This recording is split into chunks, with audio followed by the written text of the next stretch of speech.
November মাসের মাঝামাঝি সময় তো হয়েই গেল। শীতের আমেজও বেশ ভালোই পড়ে গেছে। বাজারে শীতের সবজিও উঠতে শুরু করেছে।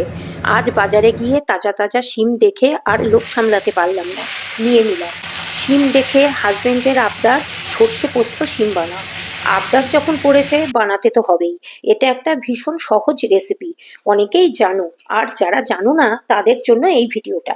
রেসিপি দেখার আগে তোমরা চ্যানেলটা সাবস্ক্রাইব করতে ভুলো না কিন্তু। প্রথমেই শিমগুলো একটা একটা করে আলোর দিকে উঁচু করে ধরে দেখলেই দেখতে পাবে শিমে পোকা আছে কিনা। এবারে মুখ দুটো কেটে টেনে নিলেই একটা সুতোর মতো বেরিয়ে আসবে। এই ভেবে শিমগুলো বেছে ধুয়ে নিতে হবে। এবারে কড়াতে তেল দিয়ে শিমগুলো হালকা করে ভেজে তুলে নিলাম। এবার ওই একই তেলে কালো জিরা ফোড়নে দিয়ে 3 টেবিল স্পুন পোস্ত ও 1 টেবিল স্পুন কালো সর্ষে, 2 কাঁচা লঙ্কা দিয়ে বেটে নিয়েছিলাম। ওই বাটা মশলাটা দিয়ে কষাতে হবে। কিছুটা কষিয়ে নিয়ে অল্প জল অ্যাড করে আরও একটু কষাতে হবে। কষানোর সময় কড়াতে পরিমাণ মতো নুন ও হলুদ দিয়েছিলাম।